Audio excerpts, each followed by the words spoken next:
জুবিন গার্গ ভারতীয় সঙ্গীতাঙ্গনের এক নক্ষত্র। 19 সেপ্টেম্বর মারা গেছেন জনপ্রিয় এই সঙ্গীত শিল্পী। তার মৃত্যুর শোক ছাড়িয়ে গেছে ভারতবর্ষ। সিঙ্গাপুর থেকে তার মরদেহ আসামে আনার পর তৈরি হয় অন্যরকম এক দৃশ্য, যা রীতিমতো অবাক করেছে বিশ্বকে। মৃত্যুতেও জনপ্রিয়তার তকমা লাগানো কিং অব হামিং খ্যাত গায়ক জুবিন গার্গ নাম লেখালেন লিমকা বুক অব ওয়ার্ল্ড রেকর্ডসে। আনুষ্ঠানিকভাবে জুবিন গার্গের শোকযাত্রাকে বিশ্বের চতুর্থ বৃহত্তম জনসমাগম হিসেবে তালিকাভুক্ত করেছে। এর আগে বিশ্বের 3 জন প্রভাবশালী ব্যক্তি রয়েছেন, যথাক্রমে তারা হলেন সঙ্গীতশিল্পী মাইকেল জ্যাকসন, পোপ ফ্রান্সিস এবং রানী এলিজাবেথ দ্বিতীয়। Limca book of world records জানিয়েছে, জুবিন গার্গের শোকযাত্রায় প্রায় 20 লাখ মানুষ অংশগ্রহণ করেছিল।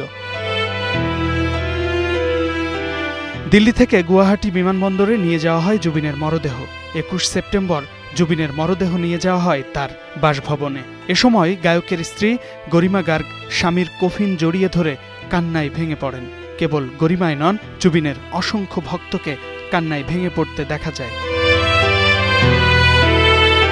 1972 সালের 18 নভেম্বর জন্মগ্রহণ করেন জুবিন গার্গ। তিনি একাধারে ছিলেন গায়ক, সঙ্গীত পরিচালক, সুরকার, গীতিকার, সঙ্গীত প্রযোজক, অভিনেতা ও চলচ্চিত্র পরিচালক। গ্যাংস্টার সিনেমায় ইয়া আলী গান গেয়ে তাক লাগিয়ে দেন জুবিন।